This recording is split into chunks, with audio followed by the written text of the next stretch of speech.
Joe, you've named your 11. Jason Roy misses out. Can you just talk us through the thinking and how difficult a decision that was for you? Yeah, it's always tough to leave guys out, but Stokesy obviously picked up a shoulder injury in the last game and won't be able to bowl the overs you normally expect him to, and with that we've had to change the balance of the side, and Jason's the unfortunate one to miss out. Where does it leave his Test career? In what respect? Jason Roy's, I mean, it's an experiment that's been tested, tried in this series, isn't it? Do you think it could work in the future, or could this be? Yeah. Jason's, he's had an opportunity to come in and play Test cricket, get a feel for it, and it's not quite gone how he would have liked, but I'm sure he'll go away, work extremely hard, and come back again. And that's what you expect of guys when they get left out. And I'm sure he'll have that attitude and want to try and prove a point and get himself back into the side. Have you spoken to him personally about it? Yep. When you leave someone out, you obviously have those conversations, and he's very, very aware of where he's at and what he needs to do to get himself in the best place to perform in Test cricket. And in terms of Ben Stokes, he's able to bowl, but not the amount you would hope. Is that yeah, I think it'd be a risk to take him into the game as a full seamer, if you like. He might be able to bowl a couple of overs here and there, but he's obviously, his batting is, as this series has shown, is a massive part of our side, and rightly deserves to be in the team as just a batter and as a top 4 batter. So he will, I'm sure, want to find different ways of getting himself into the game, even if it's not with the ball. In terms of this Test, the Ashes have gone, but the series is still alive. What does it mean to you and the team to win this? Yeah, I mean, it's bitterly disappointing to not got the Ashes back, but we haven't lost anything yet. We've got to make sure that we square the series up.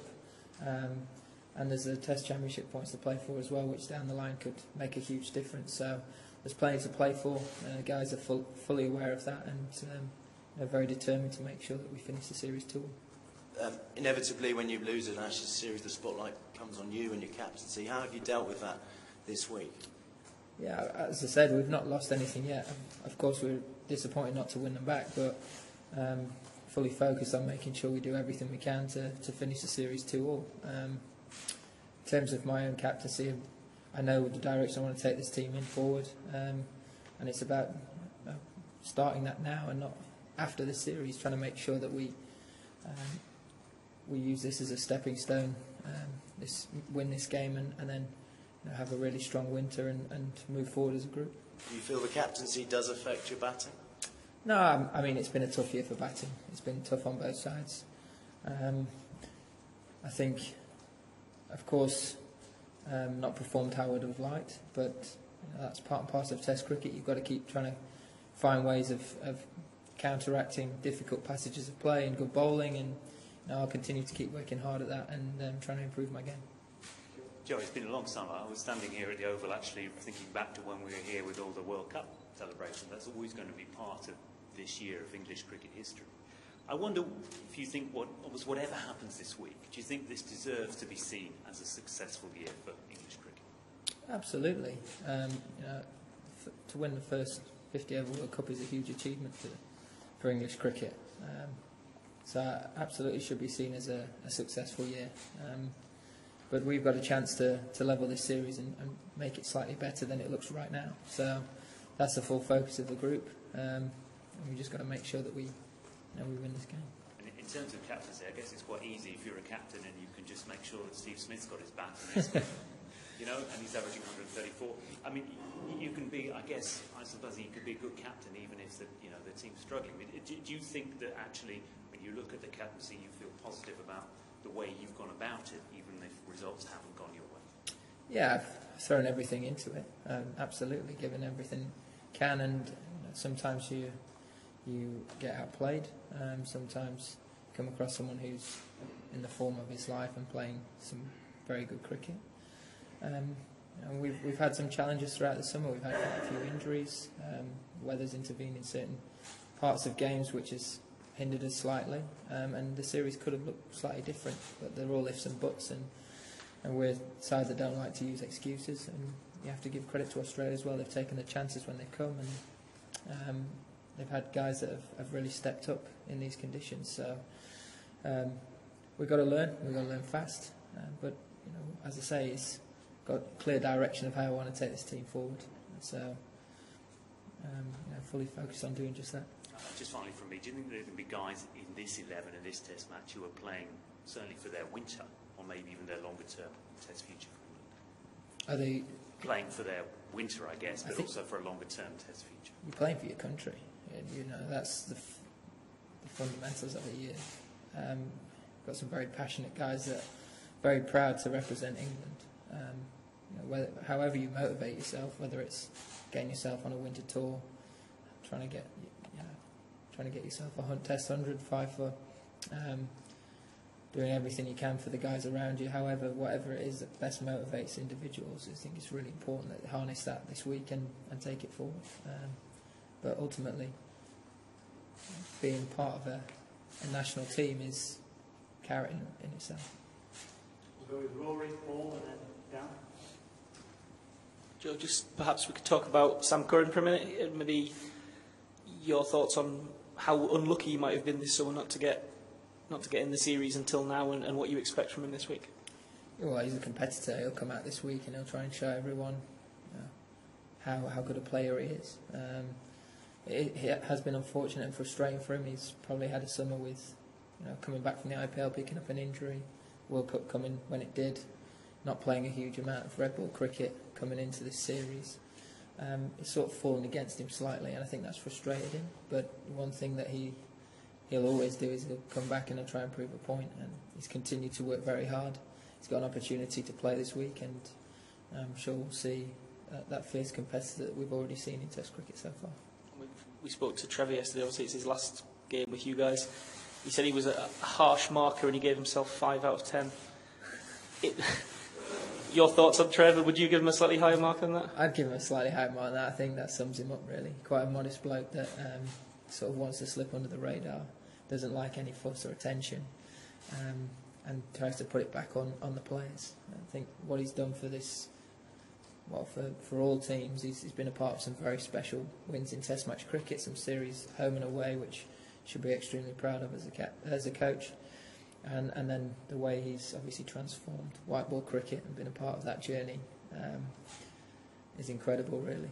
He's really rejuvenated how we look at cricket, the white ball game in this country, and laid some really solid foundations for us to kick on and develop. So he's been massive for, he's had a massive influence in his tenure here, and he'll be sorely missed by all of the players that have had a chance to work with him. So that's a 6. You can mark it however you want.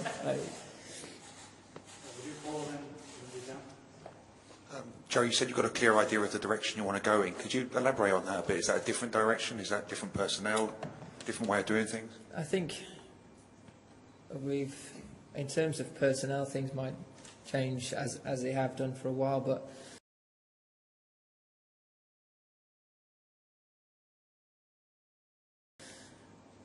ultimately we need to focus on the core group of players that are going to lead this team forward, both home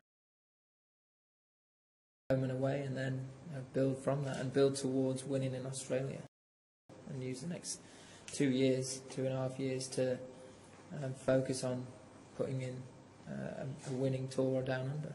So that's a real incentive for everyone, is to be a part of something special down there. So, yeah. And as far as the batting line-up's concerned, with the change around, is it Ben 4, Joss 5? Yeah, it'll be Ben 4. Johnny is going to bat at 5 and Joss at 6. So you caught me off guard there, so I knew what it was. Would you like to see the new coach appointed from within the current setup, or is it time to look outside? These are all questions for Ashley. He's made it very clear he'll make his decision at the end of this summer. So I think we're blessed with some wonderful coaches from within. All decisions and things that won't affect my focus this week. You have to get a press conference with him and ask him when. I just wonder if you mentioned about Trevor that he likes to slip under the radar, whether you would like the new coach to be more sort of more visible, I suppose, and perhaps slightly more kind of upfront character, if that's the way to describe it? Yeah, let's have this discussion at the end of this week or further down the line. I don't think now's the right time to be talking about new coaches and stuff. I think we need to celebrate what Trevor's done throughout his tenure, and as players we need to send him off with a real big bang.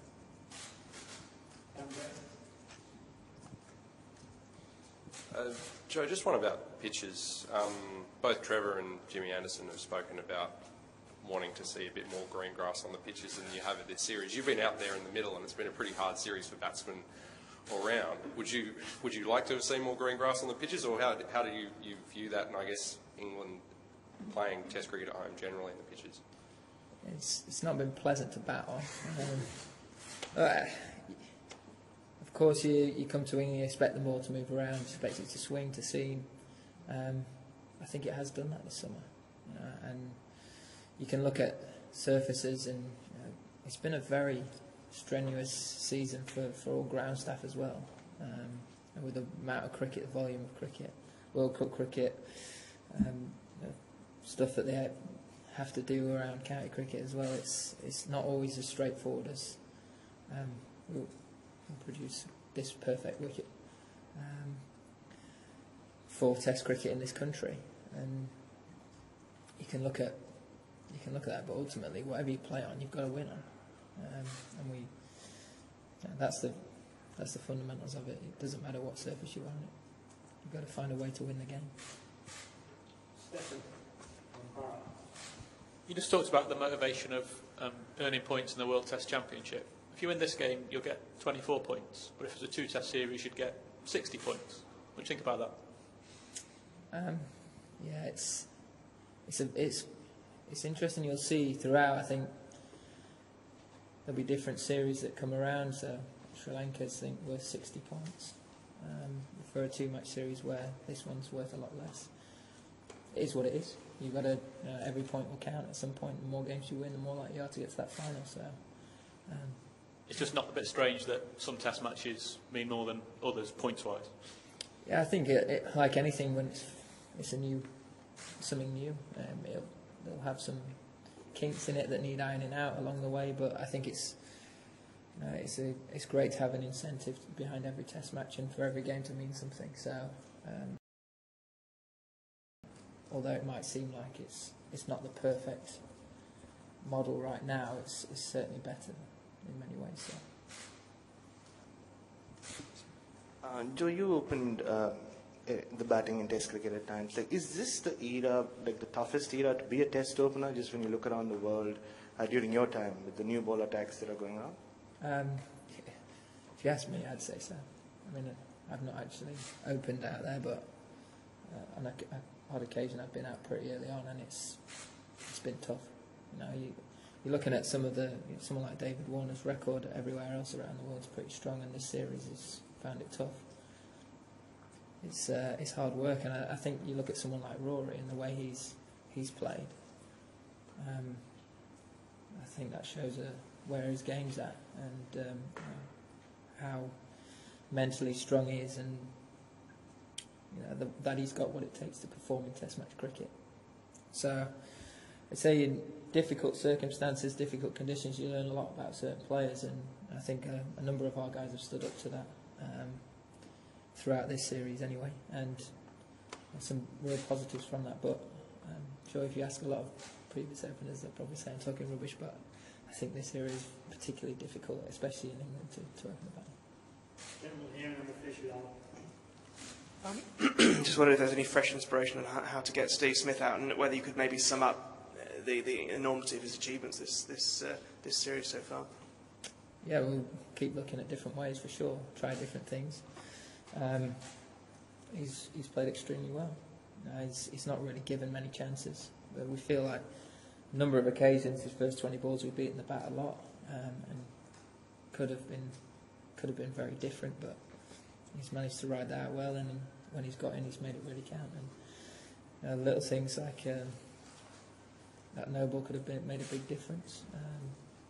But you can't look at ifs and buts. You've got to look forward at this next week and make sure when we do create that chance, we take it.